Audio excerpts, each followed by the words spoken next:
Buenas tardes, ¿qué tal? Esperamos que se vayan conectando para poder iniciar en un minuto.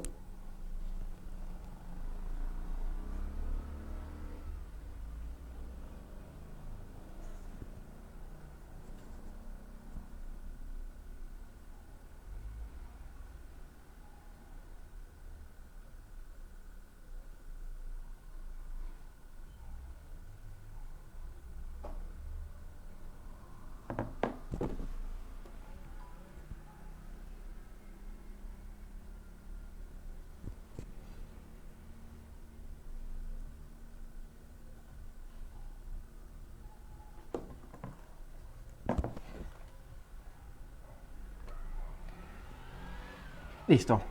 Buenas tardes, ¿qué tal? Mi nombre es Darwin Blas. En esta oportunidad quiero agradecer a la Municipalidad de Lima a través de su programa Lima Innova para poder compartir cierta información respecto al manejo de las finanzas para las microempresas.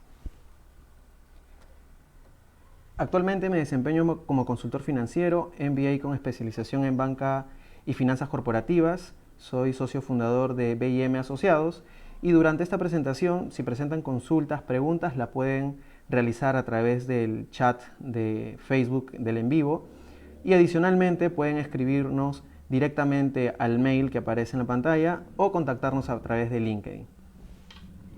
Listo. Inicio con esta pregunta. ¿Alguna vez les ha ocurrido esto, que por falta de combustible estaban andando en su auto y de pronto se acabó el combustible y no pudieron transitar más? En particular, me ha ocurrido un par de veces, de hecho, y de hecho, ¿qué complicación genera, no? Tener de repente el superauto, una 4x4, pero si no tienes combustible, si no tienes gasolina, lamentablemente este auto o superauto no marcha. Y sobre eso vamos a hablar en las microfinanzas el día de hoy. ¿Qué tan importante es ese combustible, esa inyección de liquidez que necesitamos en nuestros negocios para poder operar? Es por ello que el día de hoy vamos a conversar sobre las fuentes de financiamiento de capital de trabajo para las microempresas.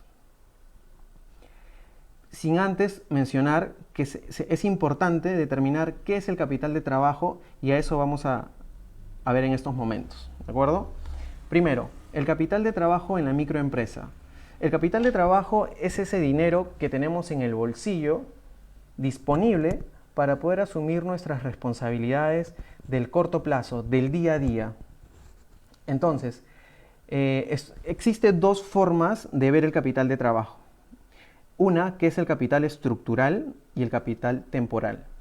El capital estructural es aquel dinero que necesitas para operar mínimo, el dinero mínimo que necesitas para operar en tu día a día en tu negocio. Es decir, que si no tienes ese capital mínimo, no vas a poder caminando, o como usé en la analogía anterior, si no tienes ese combustible, tu auto no va a poder marchar. Entonces, ese es el capital estructural. Y por otro lado, tenemos el capital temporal. Este capital temporal es aquel que necesitas en coyunturas diversas, inesperadas probablemente, otras veces esperadas, donde quizás la alta demanda de tus productos genera que necesites comprar mayores inventarios, mayores productos para la venta. Entonces, en esta lámina, el objetivo es que ustedes puedan identificar estos dos tipos de capital. Y es importante mencionar aquí que el capital estructural se financia con fuentes de largo plazo, mientras que el capital temporal es óptimo financiarlo con préstamos, créditos de corto plazo. ¿De acuerdo? Más adelante vamos a ver un poco algunos ejemplos aquí. Luego tenemos que determinar el flujo operativo, el ciclo operativo de nuestro negocio.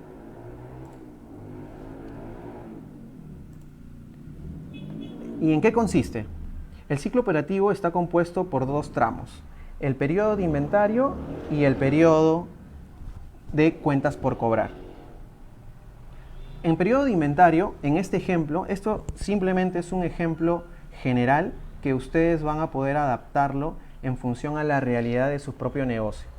En este ejemplo, nosotros hacemos la compra de inventario en el mes cero, en el día cero, y materia prima o productos semiprocesados o semiterminados van a permanecer en nuestro inventario durante 60 días. Al cabo del día 60 nosotros vendemos nuestros productos.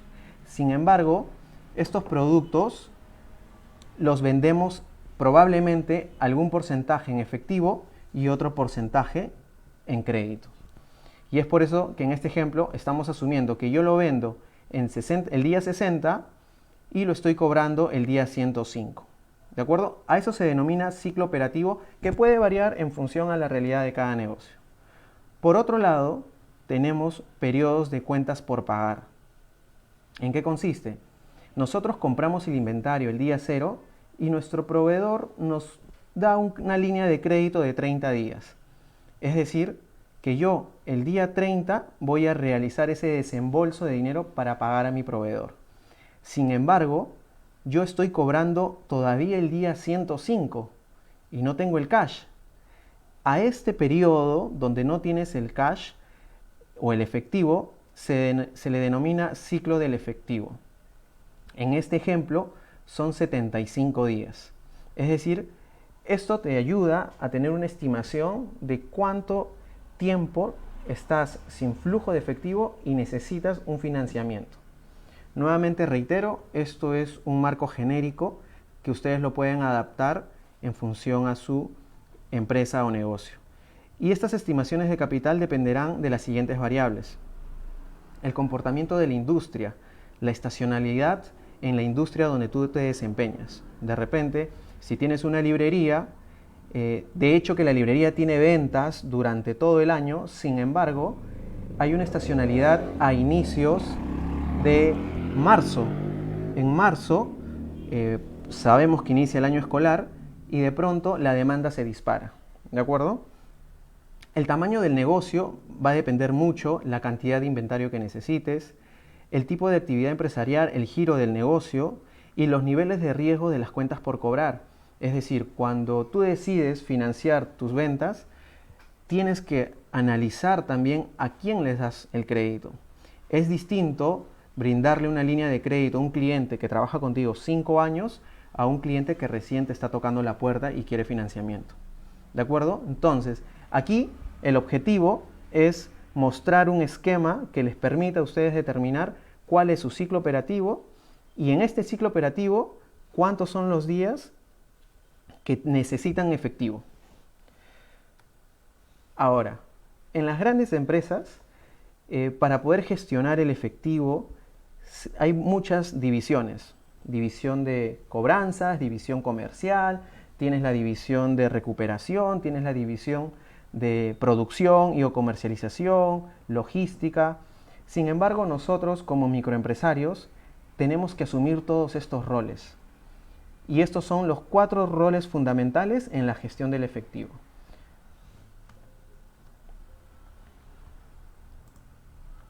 Gestor de cuentas por cobrar. Aquí ustedes tienen que definir cuáles son sus políticas de crédito, qué nivel de ventas van a hacer al crédito, qué nivel de ventas van a hacer al contado.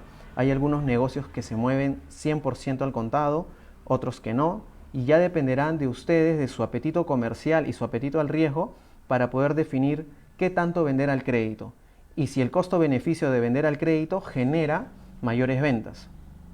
Asimismo, el plazo de las ventas al crédito, la evaluación crediticia de su cliente y la gestión de cobranzas, que es clave.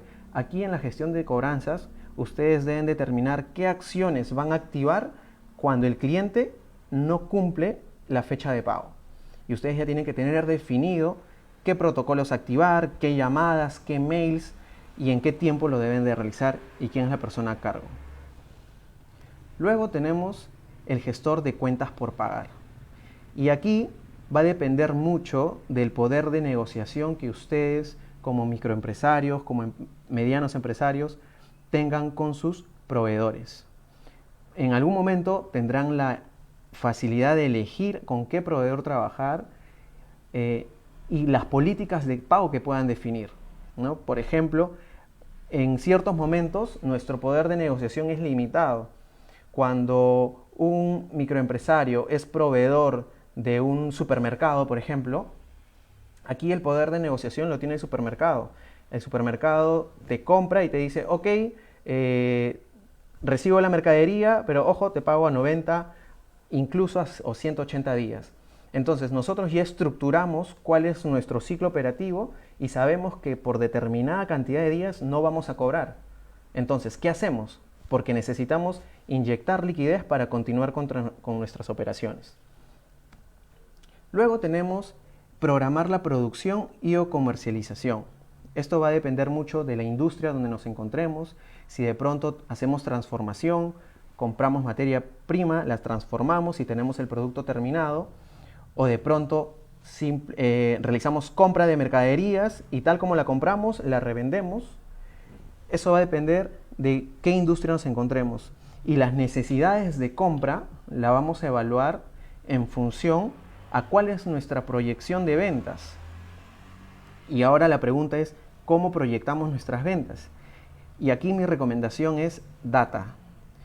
Desde la bodega más pequeña hasta la empresa más grande que puedan conocer, necesitamos tener información. Tener información de nuestros niveles de ventas diarios, tenemos que tener información de qué productos tienen mayor rotación, qué productos son los más demandados, qué productos no. Quizás tenemos productos demandados por mes, por estaciones, y es importante conocer eso para nosotros poder proyectar nuestra demanda y en consecuencia poder proyectar nuestras necesidades de inventario, de materia prima o mercaderías.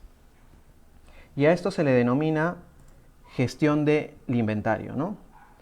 En algunas oportunidades, cuando la empresa o la microempresa tiene excedente de liquidez, puede aprovechar también en que el inventario se convierte en una inversión.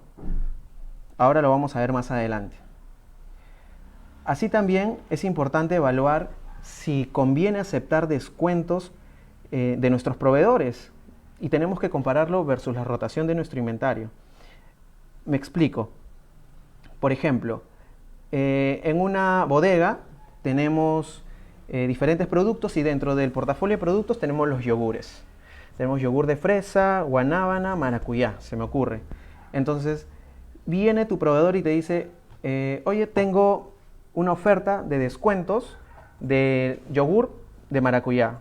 Entonces, lo que tú tienes que tener es la capacidad de revisar, oye, ¿este producto tiene alta rotación? Si tiene alta rotación, bueno, me conviene. Pero si de pronto es un producto que rota en periodos largos de tiempo, la demanda no es la que esperábamos, ¿nos conviene? Probablemente no. Entonces es importante tomar en cuenta todos estos indicadores. Asimismo, evaluar si nos conviene dar descuentos nuevamente en función a la rotación de nuestro propio inventario. Quizás tenemos productos que están almacenados, que no son demandados y que el hecho de estar en nuestros almacenes genera un costo por metro cuadrado. Y en ese espacio que están ocupando probablemente podríamos ocupar productos de mayor rotación.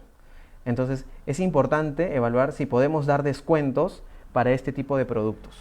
Y todo eso nos ayuda el ciclo operativo.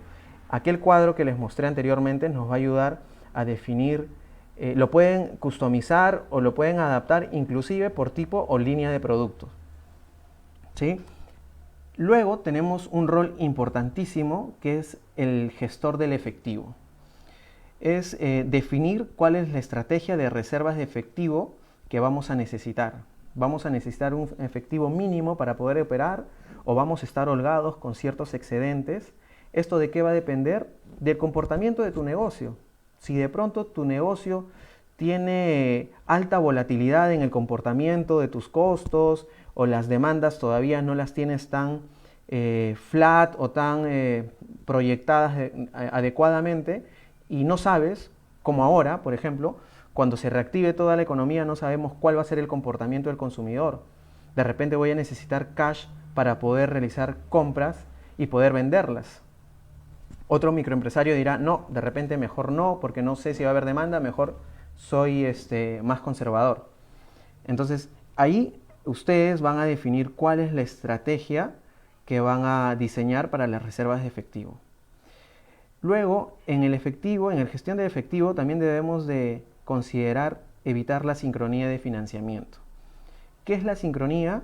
Es calzar, es el calce de las fuentes de financiamiento. Como les comenté, tenemos capital temporal. Ese capital temporal se recomienda financiar a corto plazo y el capital estructural a largo plazo. ¿Qué ocurre si no tenemos esto claro y empezamos a financiar con deuda de corto plazo capital estructural? Se nos va a encarecer el crédito y vamos a ser ineficientes financieramente, ¿sí? Y el tercer punto, que lo coloqué aquí porque constantemente veo casos y son muy frecuentes sobre la gestión de las cuentas corrientes, el saldo que mantienen sus cuentas corrientes. Muchas veces giran cheques y cuando giran cheques se olvidan, o de repente por desconocimiento quizás, cuando uno está emprendiendo no necesariamente tiene que conocer todo, se olvidan de considerar el ITF, el impuesto a las transacciones financieras, que se realiza a través de cualquier ingreso o salida de efectivo de una cuenta bancaria. Entonces he tenido muchos casos que de pronto el microempresario cree que en su cuenta tienen los 1.000 soles depositados y gira el cheque por los 1.000 soles. ¿Qué ocurre aquí? Que se descontó 5 céntimos del ITF. Y cuando el portador del cheque se presenta en ventanilla a realizar el cobro, el cheque es rechazado. ¿Qué ocurre aquí? Y aquí voy a hacer un paréntesis breve. Según la normativa SBS, aquel que tenga una cuenta corriente como máximo puede tener 2 cheques rechazados en 6 meses o 10 cheques rechazados en un año. ¿Qué ocurre si se excede? En automático se cierran las cuentas corrientes. No solo del banco donde giró el cheque, sino en todo el sistema financiero. Y obviamente no tener una cuenta corriente es como si tuvieras un brazo menos financieramente para poder canalizar el efectivo. ¿Qué ocurre después? Muchas empresas tienen que cerrar su empresa, tienen que darle de baja, crear una nueva y se generan mayores complicaciones. En este punto hay muchos temas que abordar, detalles operativos que quizás me pueden escribir y luego podemos darle mayor detalle. Y para finalizar, si empiezas a girar cheques sin fondos, recuerda que puedes tener el cierre de la cuenta por un año, si lo haces por segunda vez hasta 3 años, y si lo haces por una tercera vez ya es permanente, ¿de acuerdo? Eso es respecto a la gestión de saldos en cuenta corriente. Ahora, sobre las fuentes de financiamiento. Actualmente, dada la coyuntura del COVID, el Estado está incentivando mucho que la cadena de pago se mantenga a través de financiamientos con fondos destinados a través de COFIDE, que es el Banco de Desarrollo del Perú. ¿De acuerdo? COFIDE no es el banco a donde hay que tocarle la puerta para que nos dé el financiamiento, no. Simplemente COFIDE es un banco de segundo piso que canaliza los fondos a todo el sistema financiero. Vamos a mencionar rápidamente los 3 programas. Es programa Reactiva Perú, que se ha lanzado a consecuencia del COVID. Luego tenemos FAEMIPE y Fondo Crecer, que se han repotenciado, ¿no? Primero, ¿cuáles son los requisitos? La clasificación crediticia. Mínimo, tenemos que tener una clasificación normal y CPP, que es cliente con problemas potencial, hasta el 29 de febrero. Y muchas veces ustedes han escuchado el tema de clasificación crediticia. Veamos qué es y en qué consiste. ¿Cuáles son las clasificaciones crediticias existentes? Tenemos 5: normal, cliente con problema potencial, deficiente, dudoso y pérdida. El requisito mínimo en cualquier entidad financiera es que te encuentres en normal o a lo mucho en problema potencial. ¿Y esto cómo se clasifica? En función a tus días de atraso y por tipo de producto. Por ejemplo, solo para tomar como ejemplo, en un crédito consumo, si tú tienes un atraso mayor a 8 días, ya te encuentras con problemas potenciales. Una vez me preguntaron, ¿qué significa este 100% y el 0%?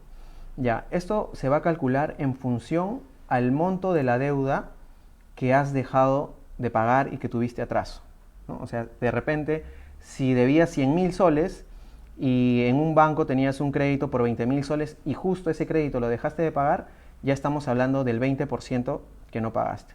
Y esto se va a ir moviendo en función a los saldos de los créditos que no puedas honrar, ¿sí?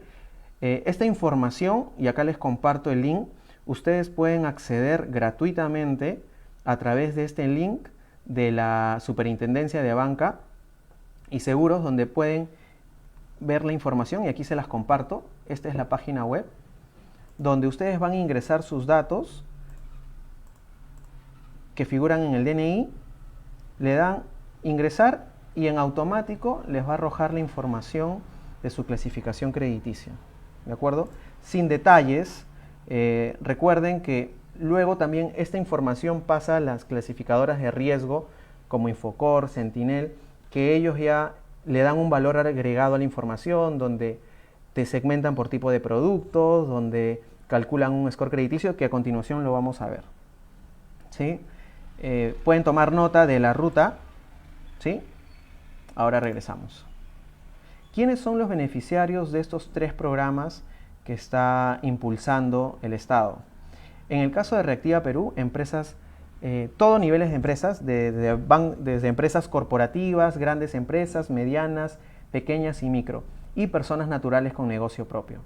¿Cuál es el requisito aquí? Ahora lo vamos a ver. En FAE está orientado a microempresas que se encuentran en la industria de producción, turismo, comercio y servicios conexos. Mientras que en el Fondo Crecer, igual MIPES y adicionalmente a empresas exportadoras. ¿Cuál es el objetivo del financiamiento? Tanto en Reactiva como en FAE es capital de trabajo. En el Fondo Crecer puedes acceder al financiamiento de capital del trabajo y de activo fijo. Cuando hablamos de activo fijo es todos aquellos bienes de capital que tú vas a necesitar para operar tu empresa. Maquinarias, equipos, autos, camiones, todo lo que es activo fijo.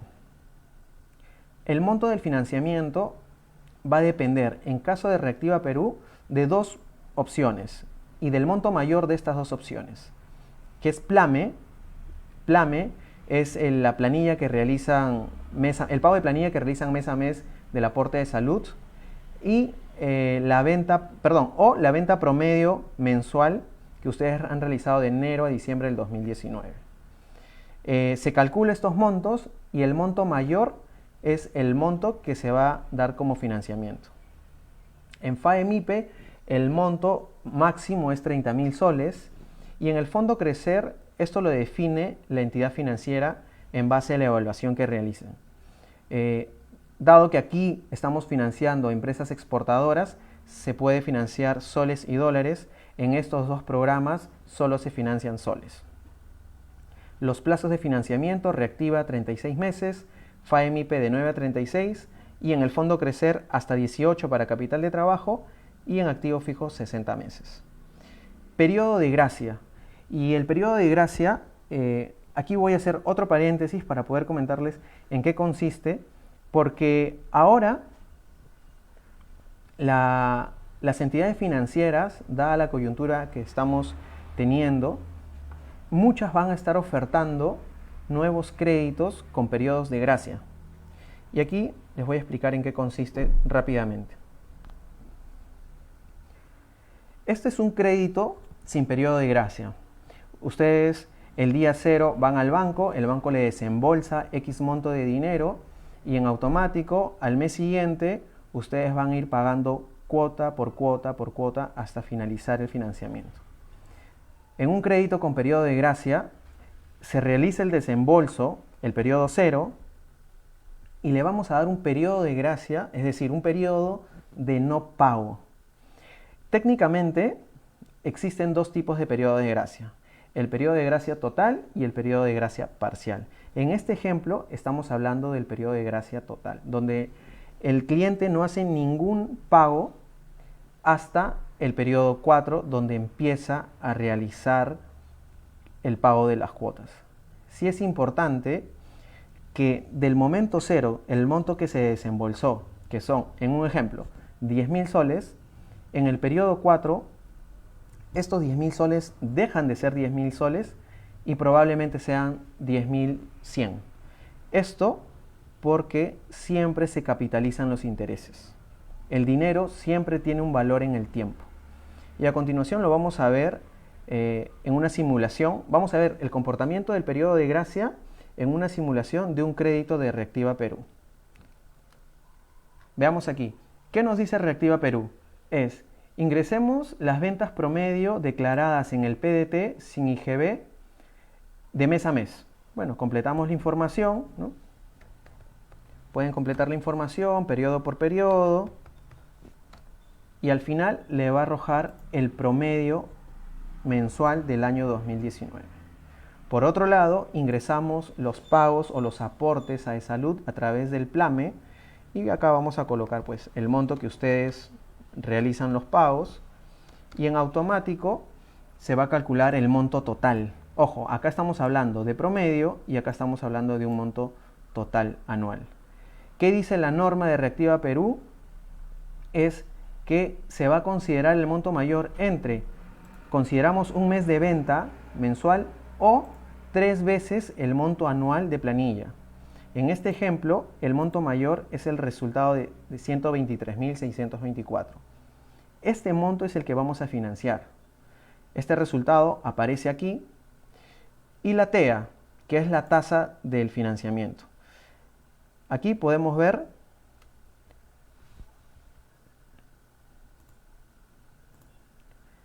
que las tasas promedio en Reactiva Perú está en 1.10.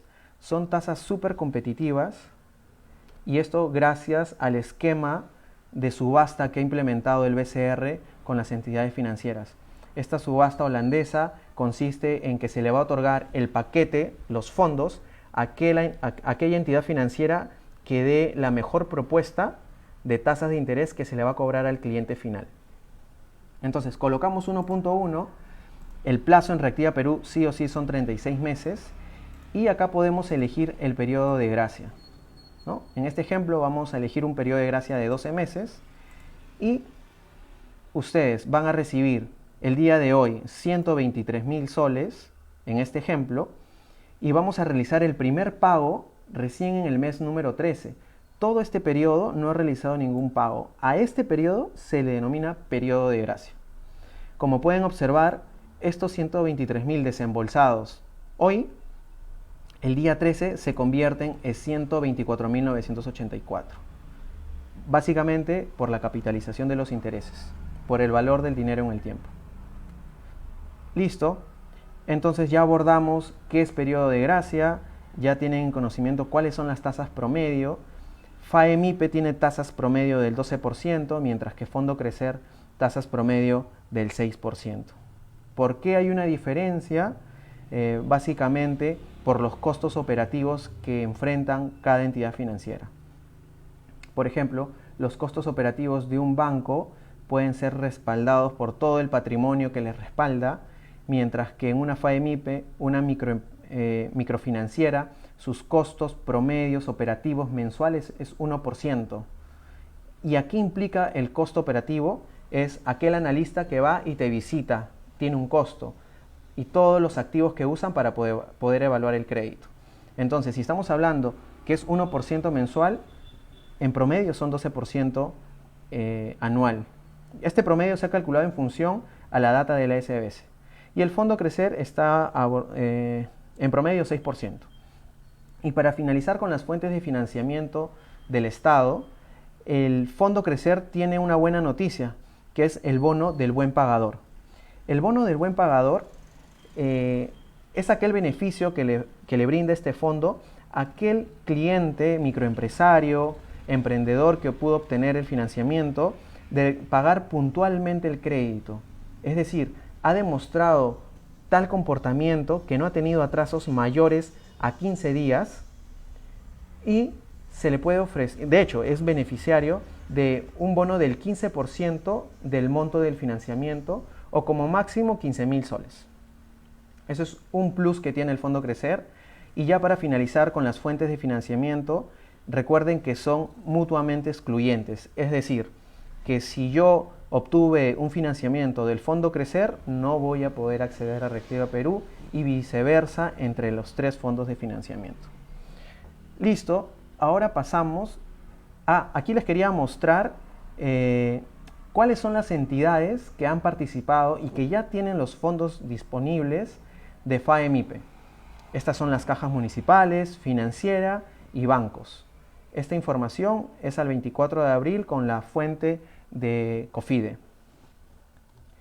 El Fondo Crecer, estas son las entidades financieras y bancos que también se han adjudicado fondos para poder financiar a los microempresarios.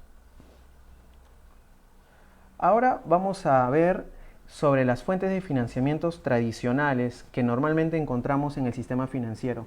En realidad hay muchos productos en el sistema financiero. Aquí les voy a mostrar aquellas que se adaptan más a los microempresarios. Crédito de capital de trabajo, que es con la firma de un pagaré. El pagaré es un título valor que respalda el contrato del crédito. Y esto se puede enfocar tanto en la parte comercial, que es para la compra de mercaderías, que son productos terminados, en muchos casos, o semi-terminados, y también para la producción, que es la compra de materia prima para elaborar nuevos productos. Luego tenemos el financiamiento a través de las ventas que el microempresario o el negocio realiza. Descuento de letras es aquellos negocios que venden al crédito y en contraparte emiten una letra de cambio. O el factoring, que el comportamiento operativo es muy similar y esto es con las facturas que emiten los empresarios y en los negocios, ¿no? Aquí les quiero comentar un poco cómo funciona el descuento de letras. Acá también tenemos un simulador donde, a ver, nosotros realizamos, estos son los datos de nuestro negocio. Nosotros vendemos 80.000 soles al contado y las ventas al crédito son 40.000 soles. Y viceversa, de repente nuestra política y lo que hablábamos al inicio, ¿no? ¿Cuál va a ser nuestra estrategia de venta? Quizás acá sean 12.000 soles y acá 50.000 soles. El 81% de nuestras ventas es al crédito. En este ejemplo, estos 50.000 soles son vendidos al crédito respaldados con letras de cambio. Cada letra, al momento que ustedes giran una letra, detallan la fecha de vencimiento. Y que por lo general son en 30, 45, 60, 75 o 90 días. Asumamos que son 60 días. ¿Sí? Luego nos vamos al banco y consultamos cuál es la tasa que tiene para el descuento de letras. Y ahora que voy a hablar de tasa, quiero hacer un paréntesis muy breve donde la tasa se calcula en función a cada cliente. Yo puedo tener un financiamiento muy similar al tuyo, el mismo monto, el mismo plazo, sin embargo, yo tengo probablemente una tasa más alta que ustedes, básicamente porque evalúan mi historial crediticio. Entonces, ahora lo vamos a ver al final, les voy a comentar más detalles sobre esto. Luego colocamos los portes y aquí vamos a ver el monto descontado. Internamente, ¿qué es lo que se hace? Se actualiza el monto que vamos a cobrar después de 60 días en función a la tasa de interés que cobra el banco. En este ejemplo, el monto que nos va a descontar el banco son 1.730. Es decir, el día de hoy yo le entrego letras por valor de 50.000 y el banco o la entidad financiera me desembolsa en mi cuenta 48.000. ¿Qué gano? Liquidez. Porque todavía este dinero lo iba a tener todavía en 60 días y yo necesito liquidez para seguir operando. Y con lo que vendí en efectivo no me alcanza para poder honrar mis gastos de corto plazo, mis gastos operativos, o de repente no me alcanza para poder atender esta demanda inusual, este incremento de demanda que he tenido, ¿no? Este es un ejemplo, igual se los puedo compartir, nos escriben y podemos compartir estos simuladores. Luego tenemos los créditos de campaña estacional. Los créditos estacionales consisten en aquellos que se dan a lo largo del año. Como les comenté al inicio, es la campaña escolar, la campaña del Día de la Madre y de Navidad. Son créditos de corto plazo, inclusive con periodos de gracia. Por ejemplo, para la campaña navideña, si yo soy un comercializador, yo en agosto, septiembre ya estoy importando mis productos y necesito efectivo. Entonces obtengo este financiamiento, me dan la liquidez, hago la importación, compro a mi proveedor lo que necesito para vender en diciembre. Probablemente me den un par de meses de periodo de gracia y luego lo tenga que pagar toda la diferencia en los siguientes 2 meses. ¿Cuánto es el periodo de estos créditos campaña? Pueden fluctuar dependiendo de la entidad financiera, pero en promedio son 4 a 6 meses. ¿Sí? Y luego tenemos la tarjeta de crédito para capital de trabajo. De hecho, es una tarjeta que si lo comparamos a todos los otros productos, es un producto con una tasa de interés un poco más elevada. Y esto básicamente es por la disponibilidad del efectivo. Es decir, tú tienes en una tarjeta la disponibilidad del efectivo en las 24 horas del día. Y eso, tener ese disponible para poder girar en cualquier momento, tiene un costo adicional comparado a los otros productos. Aquí también quiero comentarles brevemente, porque también podría ser motivo de hacer otro taller sobre qué evalúan las entidades financieras, pero rápidamente les voy a comentar qué es lo que verifican. Número 1, la calificación en las centrales de riesgo, que es tu clasificación en el sistema financiero, ¿no? Lo que ya habíamos visto: normal, CPP, deficiente, dudoso, pérdida. Luego tenemos la deuda SBS, es decir, la entidad financiera va a verificar qué tanta deuda tienes en el sistema financiero, porque con esto va a ver qué tan apalancado estás sobre todos tus ingresos que tú generas. Luego tenemos el score crediticio. El score crediticio es una herramienta que usan todas las entidades financieras, sin excepción, y sobre todo las microfinanzas. ¿Por qué? Es un puntaje que se le otorga a cada cliente. ¿Y en base a qué? A muchas variables que incorporan experiencia en el sistema financiero,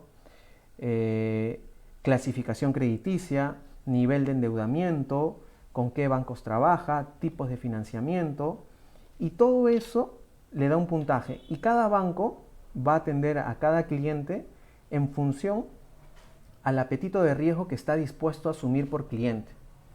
Probablemente una caja municipal, probablemente una pyme, una financiera, van a tener un mayor apetito de riesgo comparado a la banca tradicional. Entonces, eso es lo que genera que empiecen a segmentar la atención de los clientes. Entonces, como hay una brecha donde probablemente ciertas entidades financieras no quieran atender a un grupo de clientes porque representa un alto riesgo, entra el Estado a través de los 3 fondos que les hemos mencionado para tratar de impulsar eso. Sobre todo Crecer y FAEMIP, porque Reactiva Perú es dada la crisis que estamos viviendo. Luego, lo que hace una microfinanciera es la visita de campo. La visita de campo es clave porque el ejecutivo es quien va a revisar toda la estructura del negocio.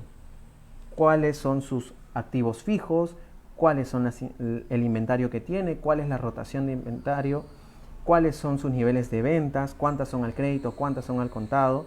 ¿Y esto qué va a ayudar a determinar? Su capacidad de pago, la línea final del flujo de caja. Cuánto dinero le queda disponible mes a mes para poder afrontar un nuevo financiamiento. Luego tenemos, es básico, la antigüedad del negocio, o sea, la antigüedad debe ser mayor a 1 año.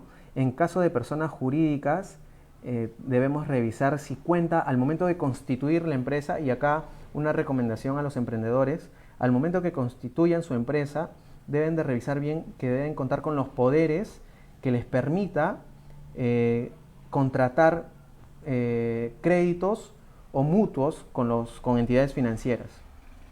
Y una última evaluación que realizan también o sea, son muchas evaluaciones, pero dentro de la que estamos abordando es la evaluación de garantías, ¿ya? Y acá, rápidamente, la garantía no determina si el crédito se aprueba o no. la garantía es un respaldo que solicita el banco para mitigar el riesgo de no pago. No quiere decir que si yo tengo una garantía, esto en automático me califica para un crédito. Lo que se califica para un crédito son los puntos anteriores y sobre todo la capacidad de pago.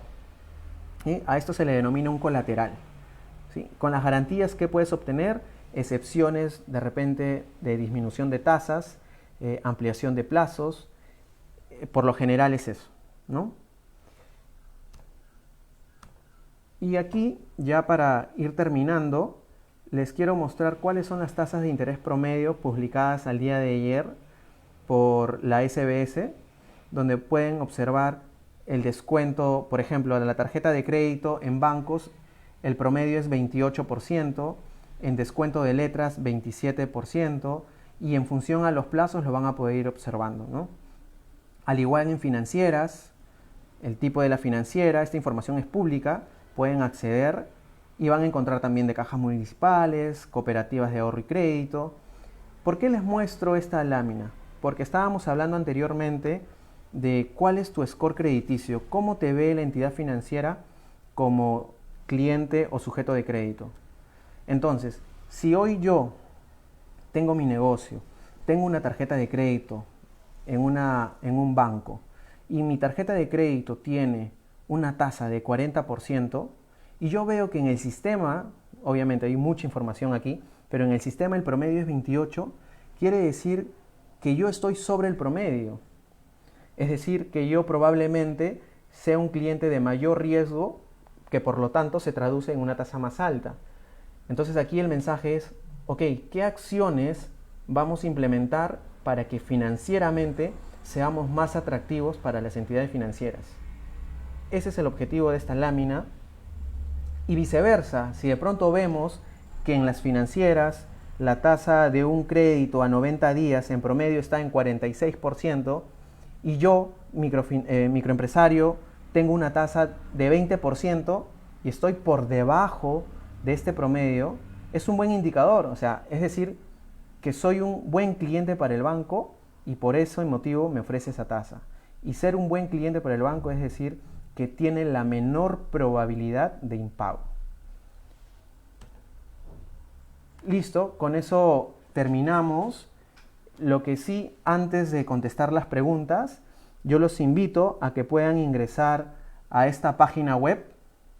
Es www.menti.com y aquí para que me puedan escribir qué otros temas quisieran que abordemos en próximos talleres. El código de acceso es 849153. ¿Qué dudas presentan? ¿Cuáles son los principales problemas que afrontan en su día a día como negociantes, como microempresarios, como emprendedores? Para nosotros poder tener un input de información y poder compartirlas en nuevas reuniones virtuales que tengamos.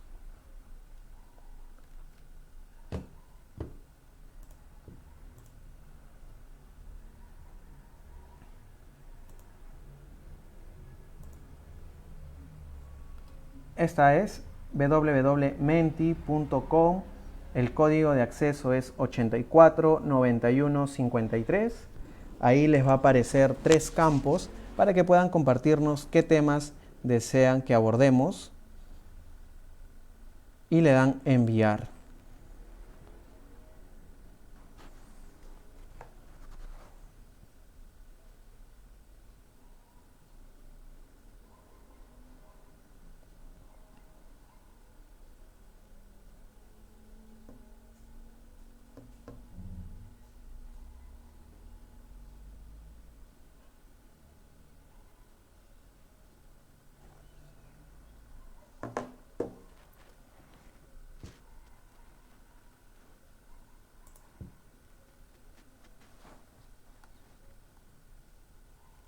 ¿Qué es un pagaré? Buen uso de cuenta corriente, beneficios del factoring, buenazo. A ver. Aquí les voy a mostrar los resultados. Nuevamente les voy a mostrar qué otros temas quisieran abordar. www.menti.com. El código de acceso es 849153. Y estos son los resultados.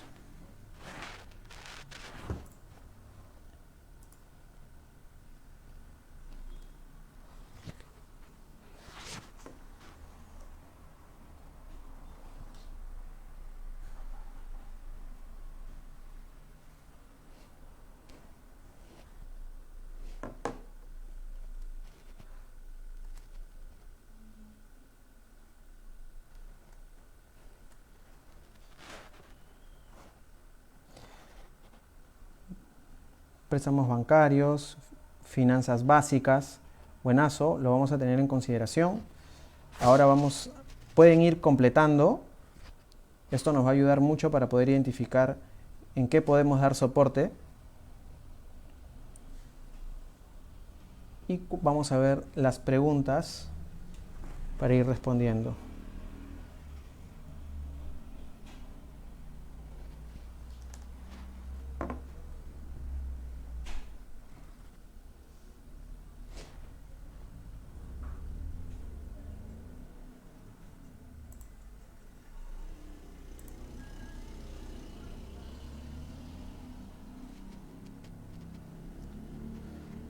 Aquí nos preguntan qué es un pagaré.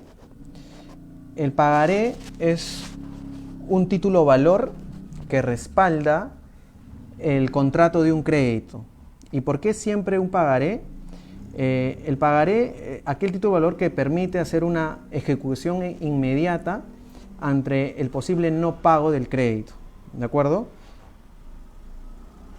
Luego tenemos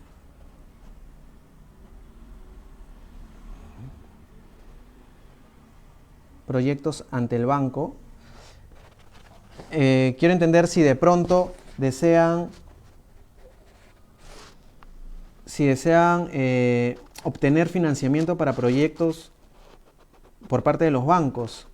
Ya, eso yo no recomiendo ir para financiar proyectos por el banco.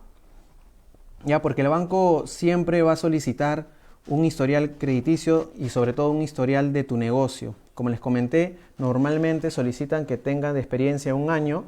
Sin embargo, sí existen otras fuentes de financiamientos para proyectos de emprendedores, que son inversionistas ángeles, se les denomina. Y son las ONGs, son algunas universidades que evalúan tu innovación y sobre eso, si de pronto ellos lo evalúan y ven que tienen mucho potencial, pueden financiarte tu emprendimiento. Activos fijos, como les comenté, el activo fijo son bienes de capital que tú adquieres y que soportan toda la operatividad de tu negocio o de tu empresa. Puede ser maquinarias, equipos, autos y diversos activos tangibles que pueden adquirir y no tangibles también. Pueden ser considerados los software, ¿no? Ahora con toda la tecnología también implica una inversión en activo fijo intangible. Listo. Agradezco nuevamente su participación y que se hayan conectado el día de hoy para poder abordar sobre las fuentes de financiamiento y el capital de trabajo para las microempresas.